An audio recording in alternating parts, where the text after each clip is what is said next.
marriage repair. I'm going to tell you the secret to that, how to make sure that your marriage is solid by learning how to repair it quickly before the damage is obvious. That's what I'm going to be sharing today. What are some of the things that you can do when you notice there's a challenge in your marriage, rather than waiting for the time when it is obviously bad? That is the topic for today. All right. And the reason why I decided to do this topic today is because I remembered someone asking the question, what if my spouse hates me? And she was asking, genuinely wondering, if I'm in a marriage where my spouse hates me, what is the use trying to fix that marriage? That's the question that she was asking. And she is not the first person to ask. In fact, when women come to me and to ask their questions, the first question I hear them ask, and that's in general, is, I feel my husband doesn't love me. Why is that? And how can I understand what's going on? And is there a need to keep working on this? This is really mostly what I hear. 90% of the women that come to me, this is the question. This is how the positioning that I hear from their heart. I've been working on this marriage and my husband doesn't care. And I think it's because they don't care about me, they don't love me anymore. And I want to give up. Should I give up? Now, usually when anybody reaches out to me, I know they're not giving up. Because if you want to give up, you're not going to reach out to a coach. You're not going to reach out to a pastor. You're not going to be watching my videos. If you're watching this video, even if you've made up your mind, you think you've made up your mind to give up, the fact that you're hearing me say what I'm saying right now, shows that there's still some part of you that has not given up. And this is why I'm always excited to help anyone who comes to me. Coming to me is proof enough for me that you've not given up. You still have hope for that marriage. Now, when men come to me to ask the questions, here's what I hear them say. They say, my wife is disrespecting me consistently, and I don't know what to do anymore. I don't think that they're interested in doing this marriage anymore. They really given up because they are consistently disrespecting, consistently saying things that really hurt and annoy me, and I think I'm done taking this from the women. So this is, you can see that they're similar, but they approach them from a different perspective. So the wife is saying he doesn't love me anymore, and the husband is saying the same thing, but he's saying she's disrespectful, she's giving up on me. The same thing but with different words, because men in general, not 100%, in general perceive love as respect, and women in general perceive love as attention. But you cannot respect without showing attention, and you cannot pay attention and love without showing respect. So both need love and respect and attention, but they just articulate differently. And so, what I want to share today is that in order to build a marriage that works, that's robust, that problems will not destroy, and difficulties and curveballs in life will not crash, that kind of marriage must be built on a foundation that has, as a part of it, a repair model, a way to repair things when they've gone bad. It is important to have that. And I find that a lot of believers, they know that, you know what, I need to be strong in my prayer so that God's power is available in my marriage. I need to build my marriage and have skills to build. I need to learn how to communicate better. I need to learn how to be a better partner, work as a team player. I need all of that. But they don't realize that they also need the skill to repair when things go bad, because they say, I don't know, I don't want my marriage to go bad. And the way we love each other right now, I don't think our marriage will go bad. And so I may not need the skills to repair.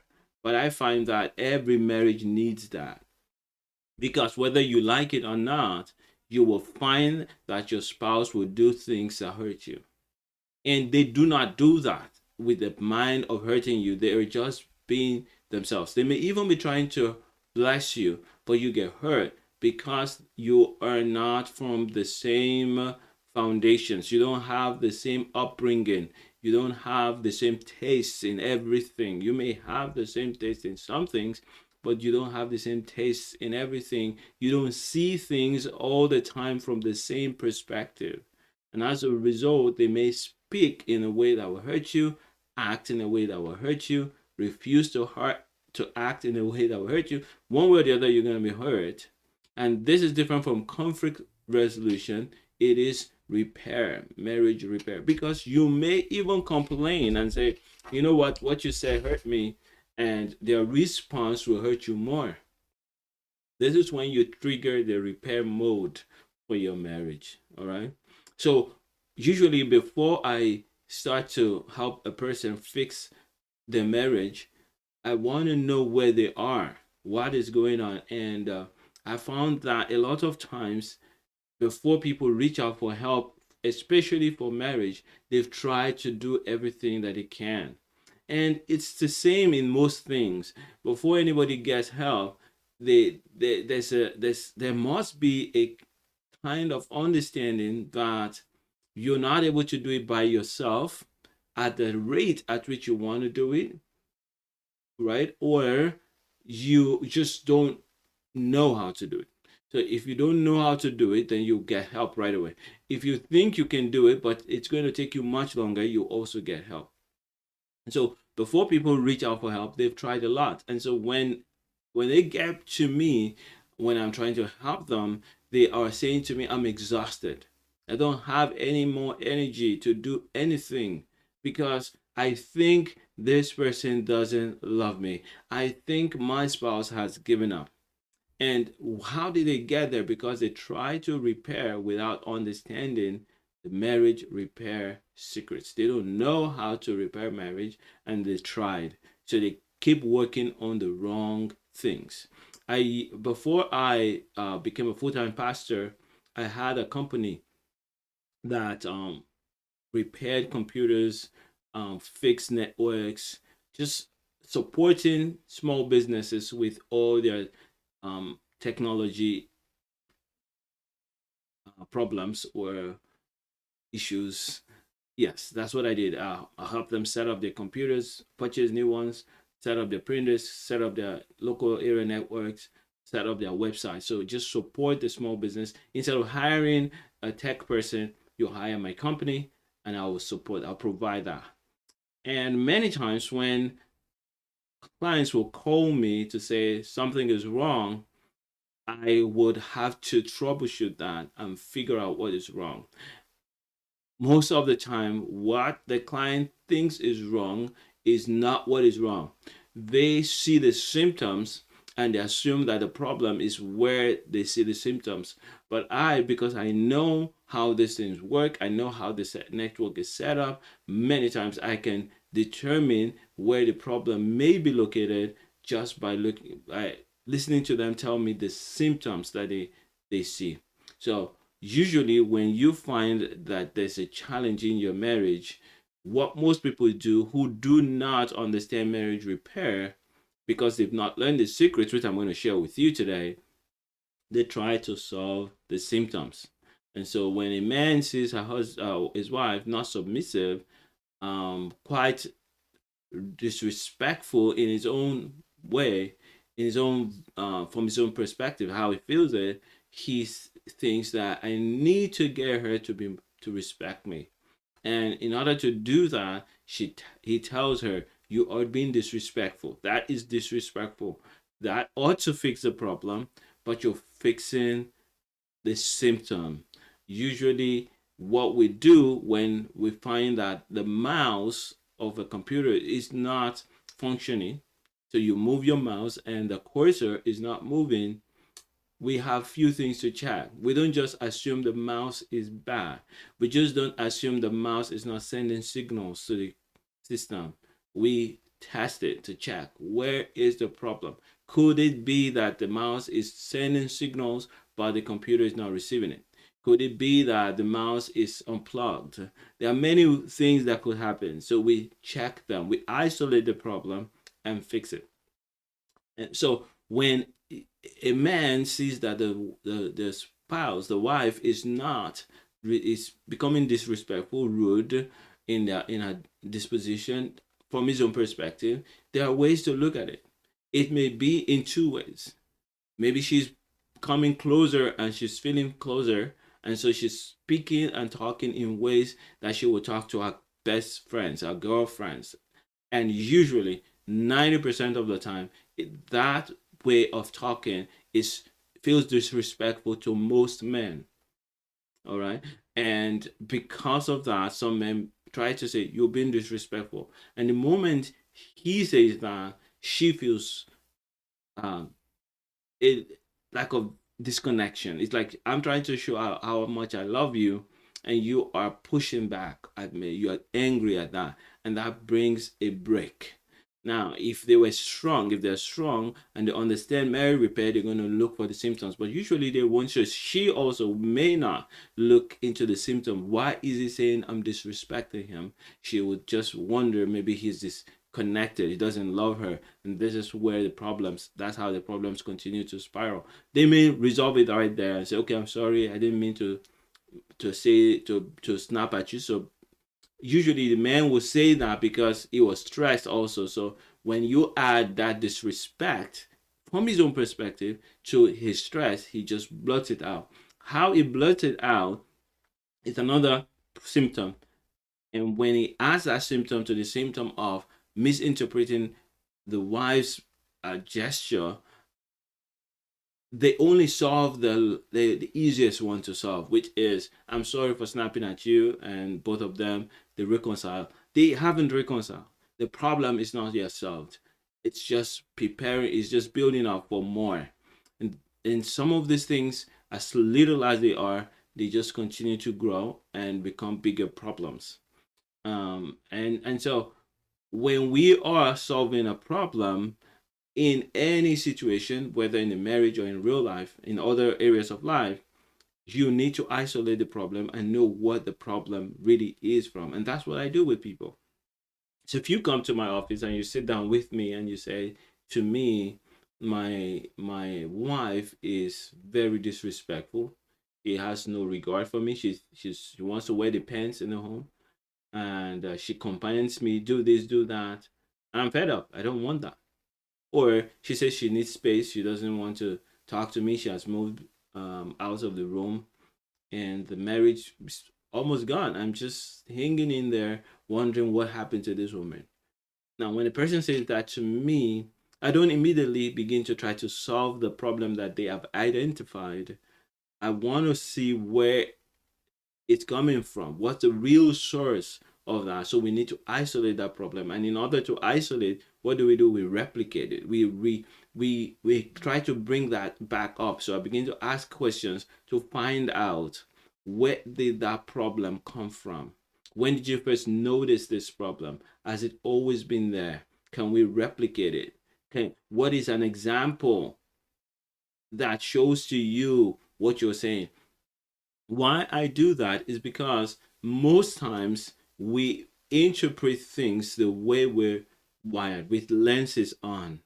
And when we do that, we are solving the wrong problem. So for those who have great marriages, myself and others who have great marriages, the reason why is because over time, and in the hard way many times, through lots of trials and errors, we've learned to discover that the problems that you see in front of you are not the real problem. There's a problem behind that you need to look at, and we have great confidence that we can solve it if we know the real problem.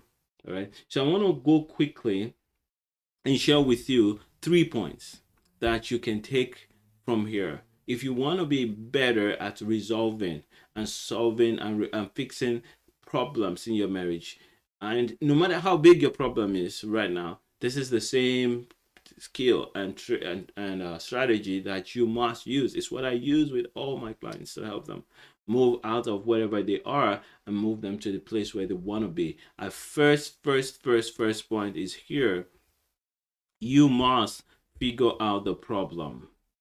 You must figure out the problem. If you want to solve a problem, you must figure it out first. You can't solve a problem that you don't know. You can't solve a problem that is the wrong one. You can be trying to solve a communication problem, whereas the problem is not communication.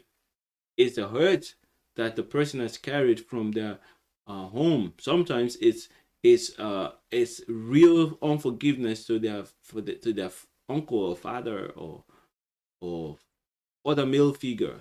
So you are here trying to solve the problem of disrespect that your wife has for you, but really the problem is not that she disrespects you, but that she's angry at her dad or at her uncle or a teacher in her life, and she's really mad at them, and you are picking up that in her interactions with you, and you are about to destroy your marriage based on the fact that all these years you've been trying to solve a problem that doesn't exist, which is a problem of disrespect for you.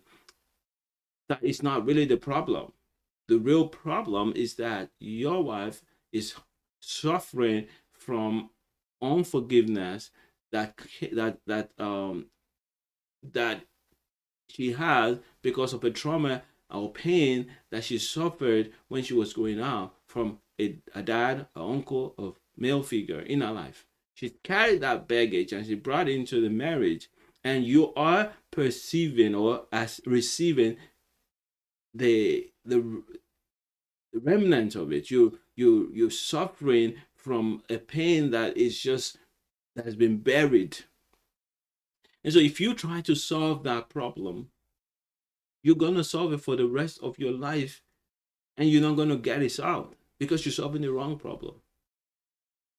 So you need to figure out what the real problem is. And a lot of times, many people don't do that. A woman can come to me and say, my husband, he doesn't care. He's just going around with other women and is disrespectful to me, disrespectful to my family, to God. And you are trying to solve that problem of he shouldn't cheat on me. What's wrong with him? Why should he do that?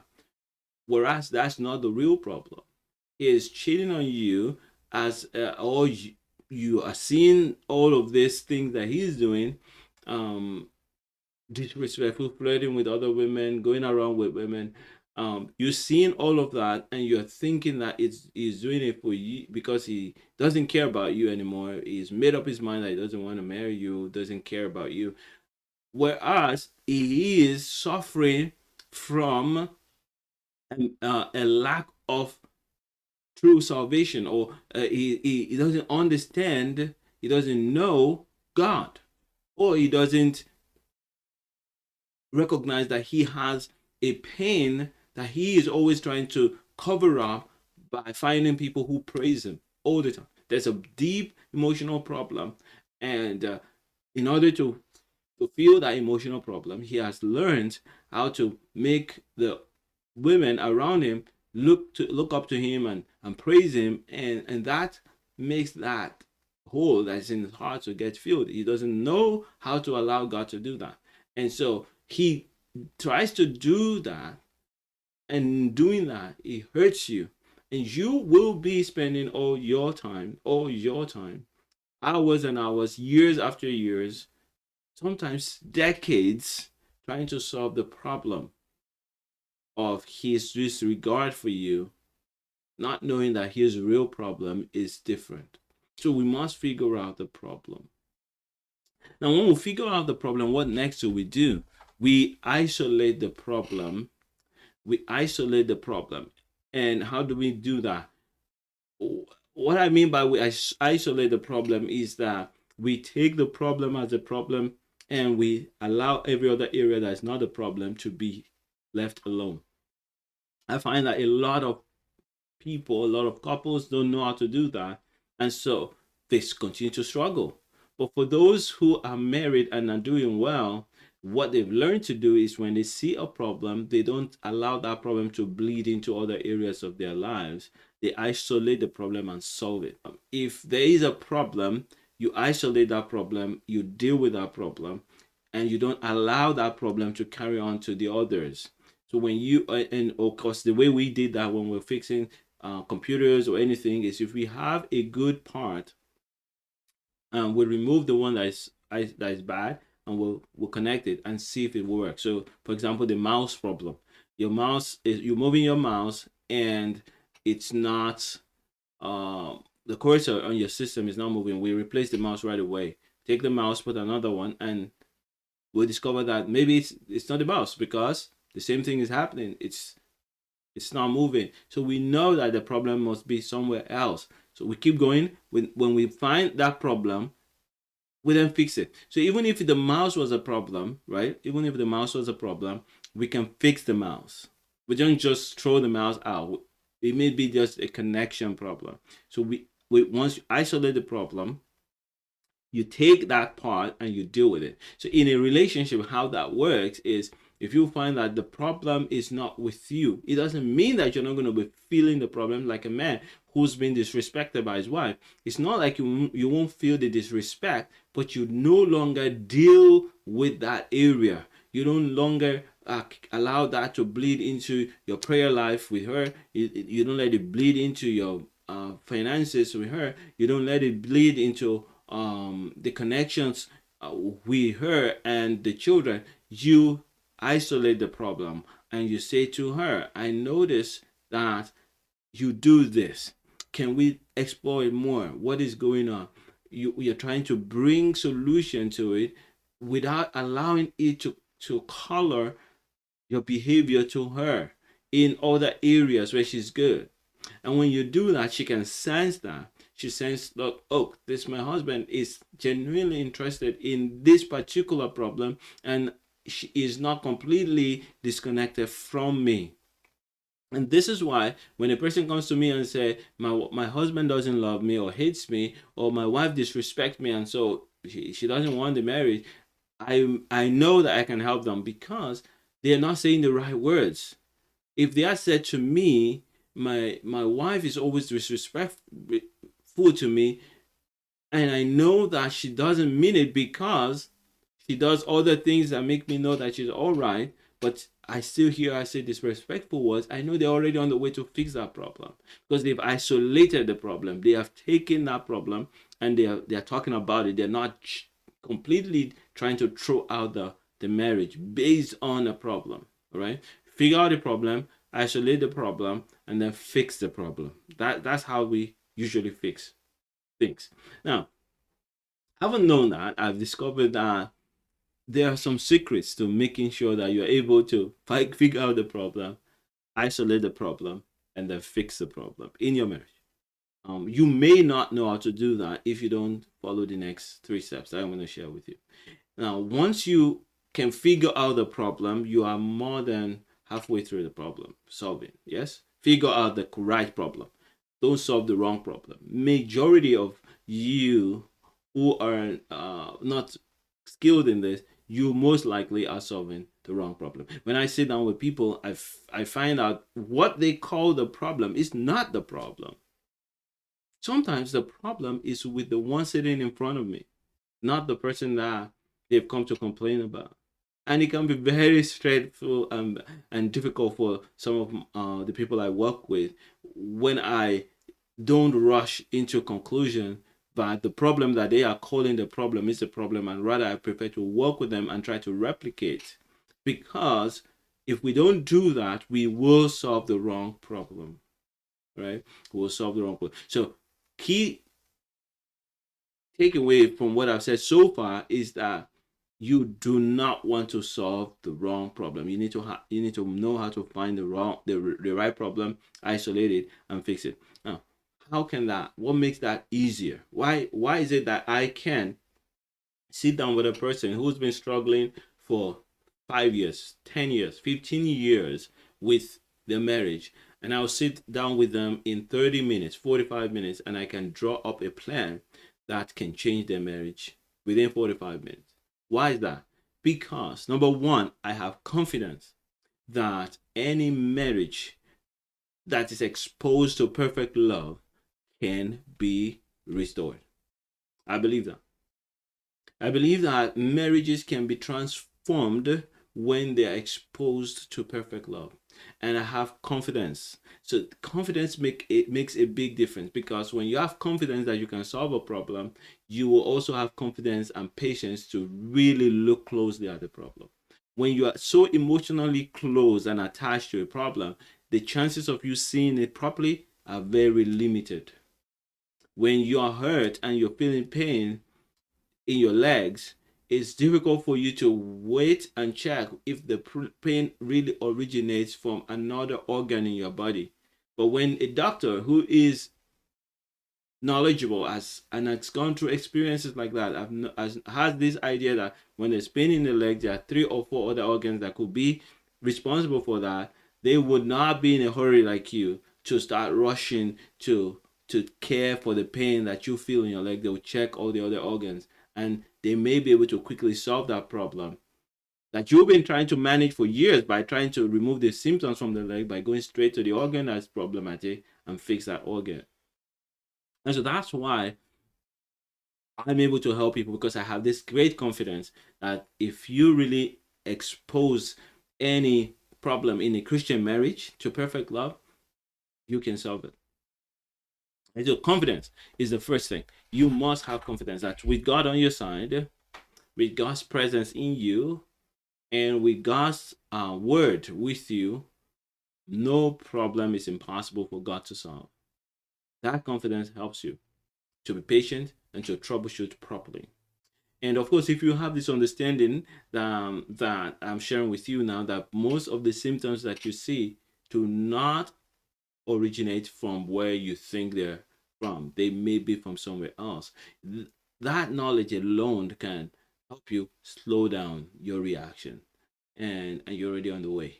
Right. This is why when people call me in those days when I was still working, fixing computers, fixing networks, websites, and they call me, I always ask them the question, what is this? What are the symptoms you see? When did it start? Have you done this? And you can be surprised. Just turning off the computer and turning it back on will solve many of the problems. Why? Because we have this confidence that whatever the problem is, we can fix it. So let's start from the basic ones. All right.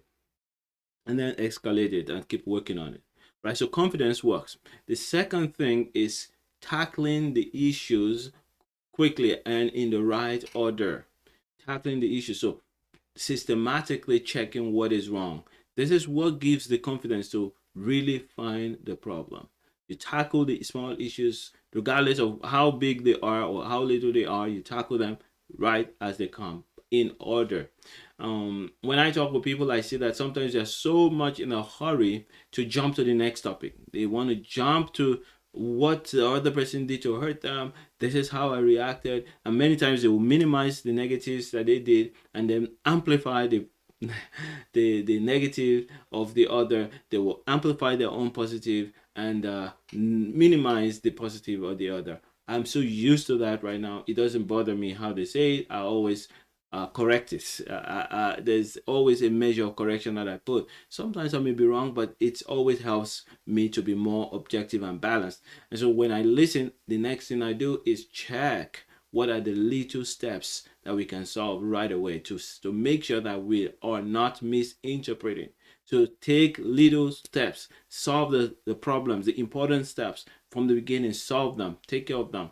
Take care of the basic steps. Take care of the prayer life of the person. Take care of the word they speak to each other. Take care of the vision that they have, the faith that they have. We look at these big things first. Do you still have faith in God?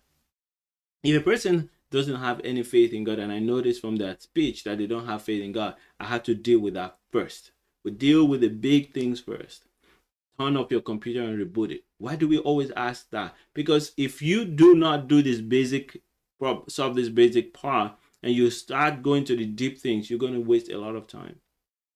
And so in your marriage, if you find that there's problem, so What am I saying? How do I do that in my own life? If I find that my wife is disrespecting me over and over again, I will solve the problem by isolating it. How do I isolate it? I said, what is going on here? Why is she disrespecting me? Could it be that she's struggling with something, or I'm struggling with something? And I won't just say because of that, I won't talk with her. She's angry at me, or I will snap back at her. I won't say that. I would just say, okay, I can see the symptom, and then I will tackle the big things. I check my own life. How am I dealing with God? Am I in the right space? Am I stressed right now? Am I the one interpreting that she's disrespectful to me? Right? Am I the one triggering her to do that? When did I first notice that? I'll check those things, and then I'll deal with the big things first, the things that I can deal with, tackle them quickly. Same thing, I want to encourage you. If you learn to have confidence and then tackle the obvious things first, and then the third thing is to consistently work on the right thing. So once you know that something is good, you leave it. You don't go trying to fix what you know is great. You just keep consistently isolating, fixing, isolating, fixing, and just stay consistent. This is how we do it. We have to have confidence in the part that we are fixed. So if you are not prayerful, you notice that I've not been prayerful, I've been disconnected from God, and I'm feeling my wife is disrespecting me, fix that first. Go back to God and say, Lord, I'm sorry, I've been disconnected from you. I need help. Teach me how to be more consistent in my prayer life. Now, if you fix that and you're still noticing the disrespect, then don't go back to that. There's something else, you know. And this is how you get to know what the real problem is. Then you can isolate that problem and you can fix that problem, and you would be getting better and stronger in the marriage repair skill. And I pray that you will always have this at the back of your mind, and you will not allow the enemy to run into your marriage and ruin it just because um, your spouse is struggling with something that is not anything that you have caused. I know what how painful it can be when you see things in your marriage that makes you feel that your spouse doesn't care, doesn't love you. It can be quite painful. But many times that's not the thing. The real problem is that they are struggling with something they have not shared with you, or they don't even know. So if you go deep and go after those things, you'll be able to bless them more. And remember, you are a team of two, and if one is down, the other has to step up and help the one that's down. So if you are right there and you want help, you want your marriage to be repaired, you want support, you want training, um you want to get the result, you want to have a marriage that you are proud of, that works, and you want to know where to start, here's where I would suggest you start. Take my master class. It's going to be about 1 hour 30 minutes. I'll be sharing 5 steps on how to rebuild any marriage from scratch. It's also the 5 steps that you can use also to strengthen your marriage. Take that masterclass. How? adesubanjo.com/masterclass. adesubanjo.com/masterclass. And once you are registered for that, attend the masterclass, learn the steps there. And if you're saying, I don't want to take the masterclass, I want to chat with you and enroll you right now. I don't want to wait. I want to go straight to work with you. Then you can do that either by registering and then emailing me directly, and I'll send you a link for you to book an appointment with me for a review of your marriage, or you can go straight to my calendar at as long as there's a spot there, adesobanja.com/chat, CHAT. This is when if you find a slot. But if you cannot, there are other ways. You have my email by registering for the masterclass. I'm going to send you an email about how to connect to the masterclass. Then you respond to that email and say, I want to meet with you because I'm ready for a change in my marriage. If that's you, then I'll be very happy to speak with you. It's always a joy and a delight to be a blessing to a fellow child of God. All right. So may the Lord bless you. Live like Jesus and make mega impact. God bless you. Bye for now.